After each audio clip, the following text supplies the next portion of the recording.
48 heures, c'est le compte à rebours lancé par le Premier ministre jamaïcain Andrew Holness. S'excuser ou subir les conséquences. Dans les couloirs du pouvoir, les chuchotements devenaient tempêtes. Dans les rues de Kingston, la curiosité se changeait en braise.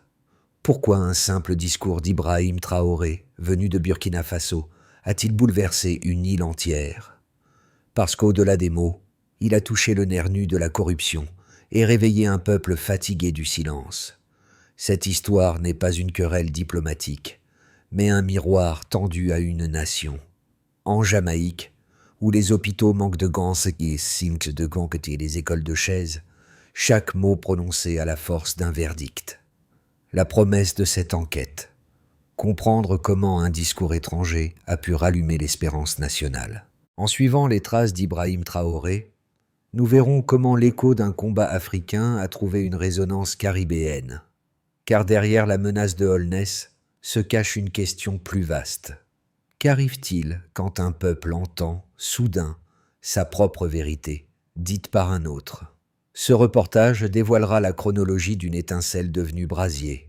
Les paroles, la réaction, les foules, puis la transformation d'un pays qui redéfinit le mot « souveraineté ». Restez jusqu'au bout. Ce qui s'est passé après les 48 heures pourrait bien marquer un tournant pour toute la région. En 24 heures, le discours d'Ibrahim Traoré avait déjà franchi les océans numériques.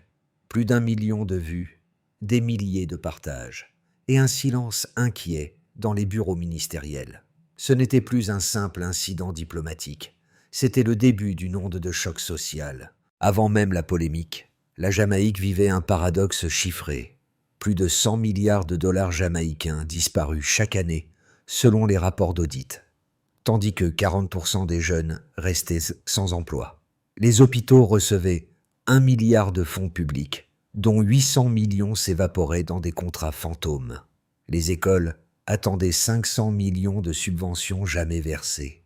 Ces chiffres n'étaient pas sortis d'un pamphlet politique, mais de documents officiels que tout le monde feignait d'oublier.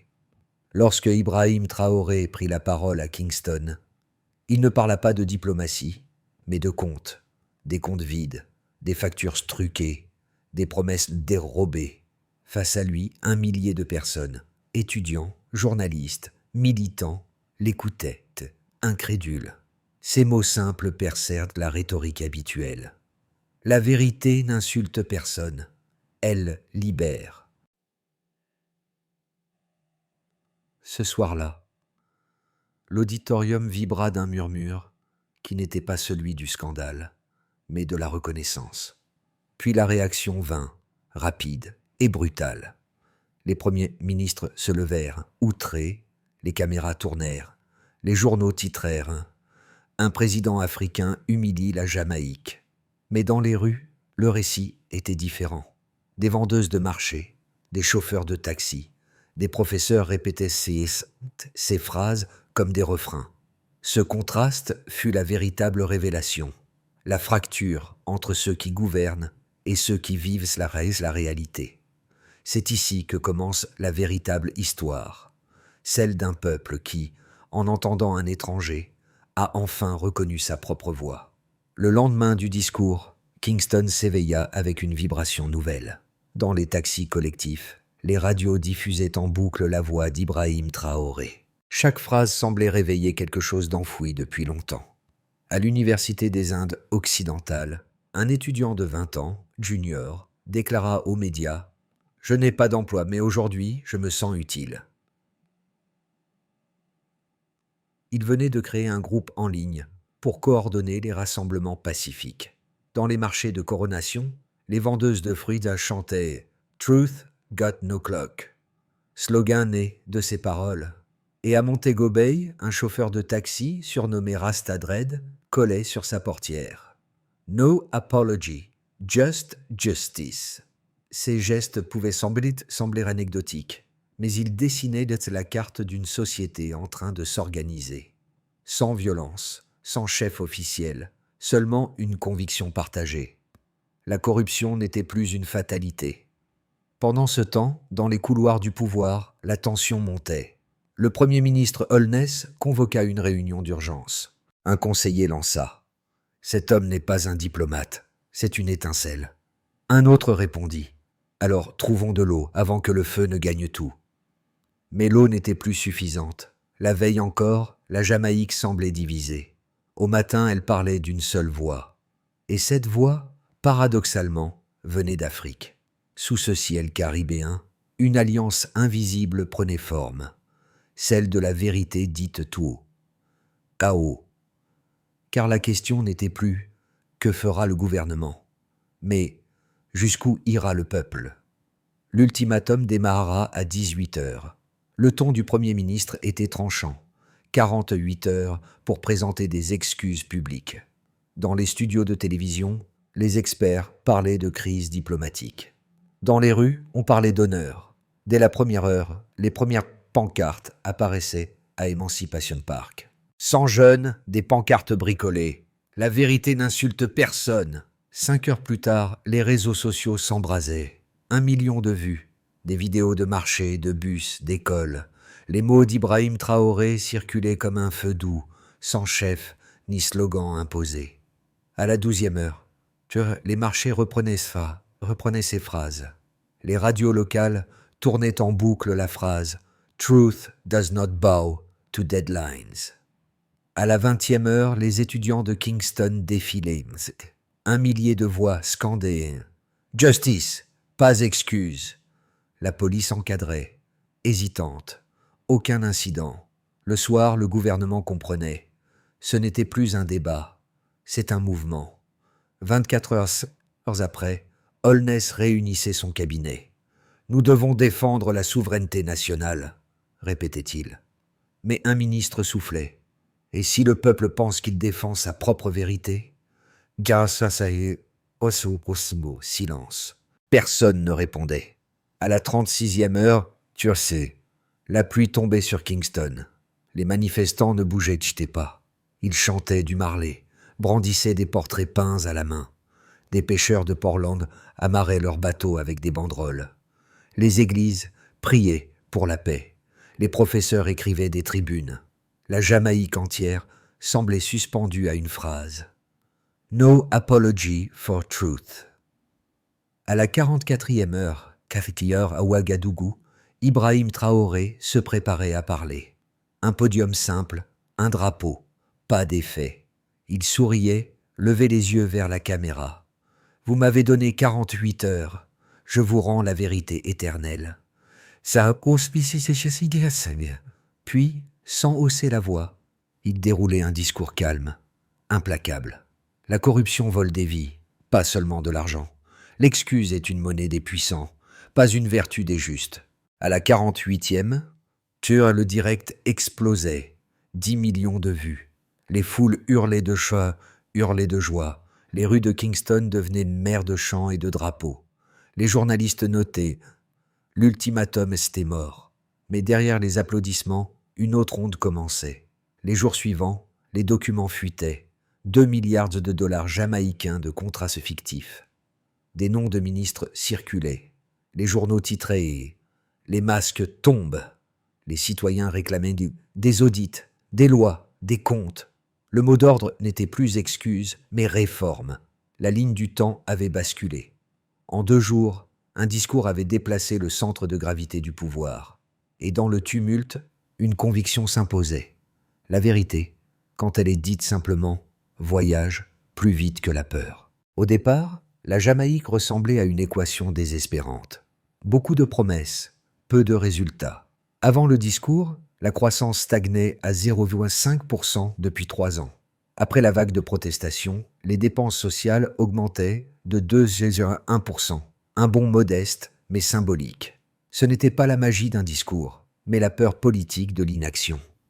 Les signalements de corruption grimpaient. Selon la Commission d'intégrité publique, à peine 340 plaintes avaient été déposées l'année précédente.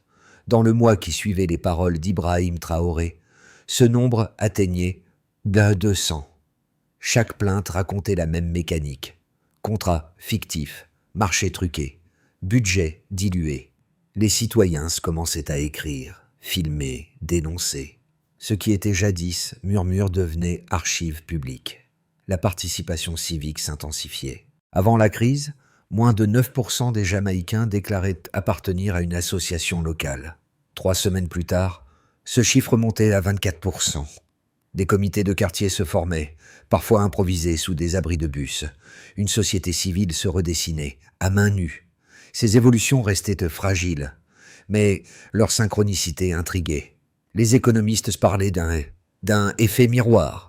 La parole venue d'Afrique reflétait une honte tue. Les sociologues y voyaient un déclencheur émotionnel. Entendre un étranger nommer la corruption sans détour, c'était reconnaître enfin la maladie.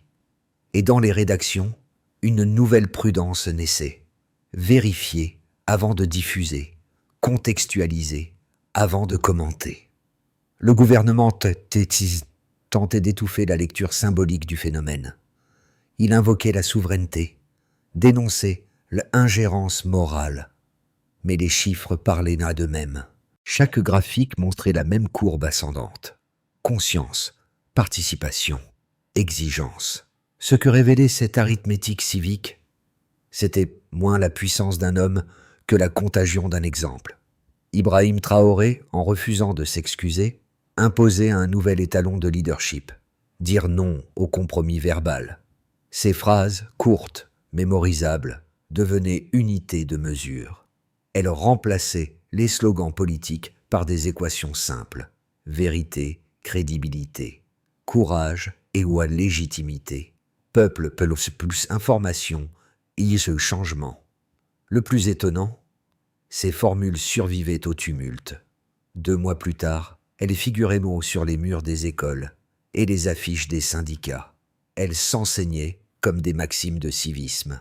La Jamaïque découvrait qu'une statistique pouvait être une promesse tenue et que, parfois, un pourcentage de plus valait une génération d'excuses.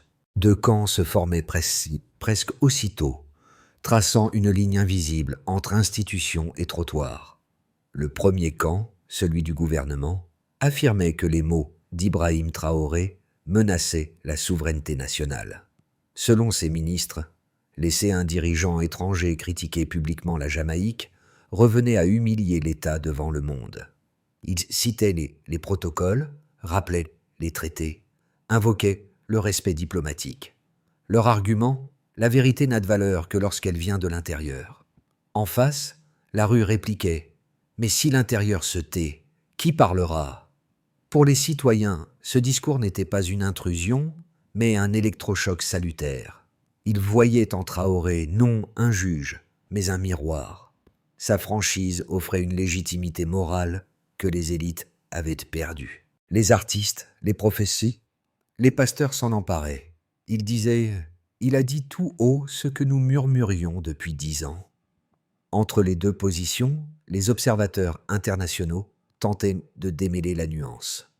Les diplomates rappelaient que la Jamaïque restait libre de répondre, mais que l'écho mondial rendait toute réaction délicate.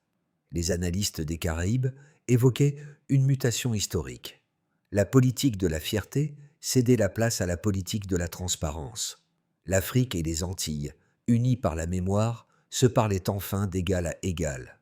Et pendant que les débats s'envenimaient dans les talk-shows, la société jamaïcaine changeait sans bruit. Des collectifs de jeunes lançaient des audits citoyens. Les médias ouvraient leurs colonnes à la vérification participative. La confrontation d'arguments se transformait en apprentissage collectif. Ainsi, le Stillman de cette crise n'opposait plus la Jamaïque à un président africain. Il opposait 2 visions du pouvoir, celle qui parle pour se défendre et celle qui écoute pour apprendre. Tout basculait sans fracas. Alors que les débats s'enlisaient, une phrase discrète changeait tout. Ce n'est pas un affront, c'est un miroir. Elle fut prononcée par un ancien juge, invité à la télévision publique. Son ton calme brisait des semaines de tension. En quelques heures, la colère institutionnelle devenait malaise intérieur. Dans les journaux, les éditoriaux cessaient de parler d'ingérence.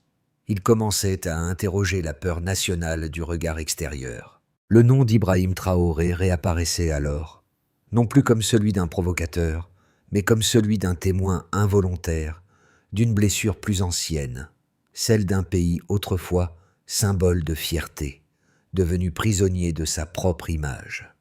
Dans les cafés de Kingston, on murmurait « Peut-être fallait-il un étranger pour nous rappeler qui nous sommes ». Ce renversement subtil était le vrai milieu de l'histoire. À cet instant précis, la Jamaïque ne cherchait plus à sauver la face, mais à comprendre comment la vérité, dite avec douceur, pouvait valoir plus qu'un pardon imposé. La première onde était sociale. Les manifestations s'étaient transformées en ateliers civiques. Des mères de famille créaient des associations pour contrôler les budgets scolaires. Des infirmières réclamaient désormais la publication mensuelle des dépenses hospitalières. La rue ne criait plus seulement justice. Elle comptait, vérifiait, exigeait. La vérité d'Ibrahim Traoré avait trouvé son prolongement. Un peuple qui apprend à se surveiller lui-même. Le secteur privé, longtemps silencieux, découvrait qu'il pouvait gagner en crédibilité. Des banques locales publiaient volontairement leurs rapports d'audit. Les chambres de commerce mettaient en place un label « Zéro pot de vin ». Le climat d'affaires, d'abord inquiet, se stabilisait. Les investisseurs préfèrent la clarté à la complaisance. Les économistes parlaient déjà d'un « effet Ouagadougou » quand la transparence devient rentable. Sous la pression populaire, le Parlement adoptait en urgence une loi une loi d'accès public au contrat d'État. Un comité multipartite était créé pour suivre l'argent public, avec des journalistes intégrés au processus. Les ministères devaient publier leurs dépenses trimestrielles. Certains directeurs démissionnaient avant même l'enquête. L'opposition, d'abord divisée, s'unissait sur un point. La lumière n'a pas de camp. C'était la conséquence la plus inattendue. La transparence devenait consensus. Dans les Caraïbes, l'affaire faisait école. À Trinité et Tobago, des mouvements étudiants brandissaient les affiches « No Apology for Truth ». À la Barbade, des chroniqueurs demandaient « Qui est notre Ibrahim Traoré ?» Les radios haïtiennes comparaient cette crise à un réveil moral pour tout l'arc antillais. En Afrique, les réseaux sociaux célébraient l'unité du courage. Le président burkinabé devenait, malgré lui, symbole continental. Au-delà des frontières, un nouvel imaginaire s'imposait, celui d'un Sud global capable de se parler sans intermédiaire. Les chancelleries observaient avec prudence, mais le peuple, lui, avançait. Et, dans ce fracas d'initiative, un constat s'imposait. La diplomatie n'avait pas créé le lien, la vérité l'avait fait. Ibrahim Traoré, en refusant la langue du compromis, avait ouvert celle de la responsabilité partagée. Ce n'était plus une question d'orgueil national, mais de maturité collective. Et si le futur de la Jamaïque commençait, précisément, dans cette désobéissance au silence? La vague d'émotions retombait, mais laissait une empreinte durable. Le gouvernement jamaïcain conservait le pouvoir, contraint de composer avec une opinion publique désormais éveillée. Des audits continuaient, quelques têtes tombaient, mais les réformes avançaient lentement. La société civile s'installait dans la vigilance quotidienne. Elle n'attendait plus de miracles, elle exigeait des comptes. Dans ce contexte, l'impact d'Ibrahim Traoré demeurait moral. Il avait brisé la peur de parler. Dans une perspective plus lumineuse, les institutions saisissaient la chance historique de réformer en profondeur. Une autorité nationale d'intégrité était créée avec pouvoir réel. Les budgets étaient numérisés et accessibles. Les ONG africaines et caribéennes coopéraient sur des programmes conjoints contre la corruption. La diaspora investissait dans des projets locaux, attirée par ce climat nouveau de confiance. Dans cette trajectoire, Kingston devenait un modèle régional de transparence. La voix de Traoré inspirait des générations d'étudiants et de fonctionnaires. Mais une ombre planait. Sous la pression, les élites pouvaient fermer les portes. Les réformes seraient vidées de leur sens, les médias indépendants étouffés, la lassitude remplacerait l'élan. La population se diviserait, les mouvements s'essouffleraient, et la peur reviendrait sous un autre nom, cynisme. Dans ce cas, la vérité perdrait son élan, transformée en souvenir glorieux, mais sans écho politique. Ces trois routes restaient ouvertes. Elles dépendaient d'un équilibre fragile entre mémoire et volonté. Si la Jamaïque parvenait à institutionnaliser la transparence, le moment Traoré deviendrait fondation. Sinon, il ne resterait qu'un épisode éclatant dans une histoire qui bégait. Mais il existait une quatrième option, implicite, celle d'un apprentissage collectif, où chaque erreur devenait donnée, chaque indignation devenait méthode. Et peut-être que là résidait le véritable héritage d'Ibrahim Traoré, avoir transformé un affront diplomatique en manuel de résilience civique. Au-delà des chiffres et des lois, il y avait les visages. Celui de Tania, infirmière de 35 ans, qui répétait encore « Avant, on nous disait d'attendre. Maintenant, on nous écoute. » Celui de Junior, l'étudiant devenu coordinateur bénévole, qui confiait « Je n'ai pas trouvé d'emploi, mais j'ai trouvé ma voie. » La jeunesse jamaïcaine transformait la colère en organisation. Dans les lycées, on apprenait à rédiger des plaintes administratives. Dans les quartiers pauvres, des ateliers expliquaient comment suivre un budget communal. C'était la première génération à comprendre que la citoyenneté est un verbe. La diaspora, de Londres à Toronto, s'était réapproprié le débat. Des collectes de fonds soutenaient des écoles rurales et les artistes chantaient la nouvelle devise « No apology, just action ». Les médias communautaires diffusaient des reportages produits localement, où la fierté remplaçait la plainte. Dans les églises, les prêtres citaient Ibrahim Traoré sans le nommer. La vérité ne s'excuse pas, elle s'applique.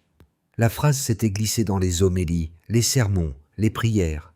Même ceux qui ne suivaient pas la politique en ressentaient le poids. Pour les mères, c'était une revanche morale. Pour les jeunes, un repère de courage. Pour la diaspora, un pont entre continents. Et pour la Jamaïque entière, un réveil intime. Comprendre que la dignité nationale ne se mesurait pas aux discours officiels, mais à la capacité d'un peuple à se regarder sans détour.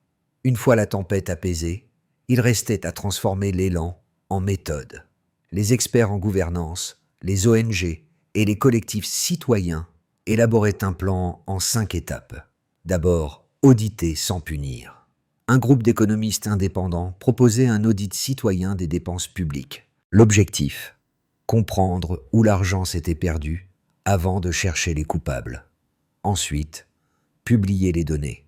Le ministère des Finances s'engageait à rendre accessibles tous les contrats supérieurs à 10 millions GMD. Un tableau public mettrait en ligne, chaque trimestre, les montants, les bénéficiaires et l'avancement. Cette transparence simple était mesurable. Si les données cessaient de paraître, la promesse se vidait, puis éduquer à la responsabilité.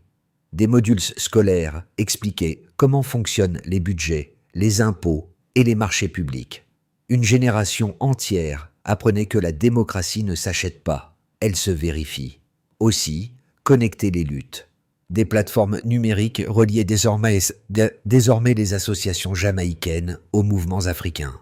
Ibrahim Traoré proposait que le Burkina Faso envoie des experts en agriculture et en énergie solaire. Les coopérations sud-sud devenaient un outil de cohérence. Produire local, échanger les compétences, partager les méthodes anti-corruption. Enfin, mesurer la confiance. Chaque semestre, une enquête indépendante évaluerait la perception de l'intégrité publique. Le progrès ne se compterait plus seulement en PIB, mais en crédibilité. Ces 5 mouvements traçaient la voie d'une reconstruction patiente. La Jamaïque comprenait qu'un changement durable ne naît pas d'un discours, mais d'une discipline collective. Faire simple, vérifier souvent, parler vrai. Au crépuscule de cette histoire, les visages demeuraient. Celui des jeunes, qui dansaient sous la pluie de Kingston, celui des femmes brandissant des pancartes tachées d'encre, celui d'un président africain, Ibrahim Traoré, regardant l'écran depuis Ouagadougou, silencieux. Entre eux, un fil invisible s'était tendu, celui de la parole libérée. Ce n'était pas une révolution armée, mais une révolution d'air. Les slogans s'étaient transformés en habitudes, les cris en institutions. La Jamaïque retrouvait son souffle là où elle croyait l'avoir perdu, dans la sincérité partagée. Dans les musées, Une photo de cette nuit circulait déjà. Elle montrait la foule, les bougies, les drapeaux mouillés. En dessous, une phrase gravée. Le courage n'a pas de frontières. Ce n'était pas une victoire parfaite, ni une défaite. C'était un commencement, celui d'une mémoire qui refuse l'amnésie. Le bruit s'éteignait, mais la trace restait. Et cette trace disait simplement « Sous le soleil de Kingston, la vie reprenait son rythme. Les marchés bruissaient, les écoliers riaient, les radios jouaient encore des extraits du discours. Mais quelque chose avait changé dans l'air. Une attention nouvelle, une pudeur de gouvernance. L'histoire d'Ibrahim Traoré et de la Jamaïque n'était plus seulement un épisode politique. Elle était devenue parabole, chanson, enseignement. Elle rappelait qu'un mot, lancé au bon moment, peut recoudre des continents. Dans les rues, on parlait d'avenir, non plus de colère. Les ONG planifiaient des échanges avec l'Afrique. Les jeunes artistes peignaient des fresques où la vérité se mêlait à la mer. Une nation blessée s'était découverte capable de réparation. Et si le véritable héritage de cette crise n'était pas la polémique, mais la possibilité d'un langage commun, celui du respect lucide? Le monde regardait encore. L'Afrique répondait par l'écho. La Jamaïque, désormais, écoutait son propre cœur battre et se demandait doucement jusqu'où la vérité peut-elle nous rassembler.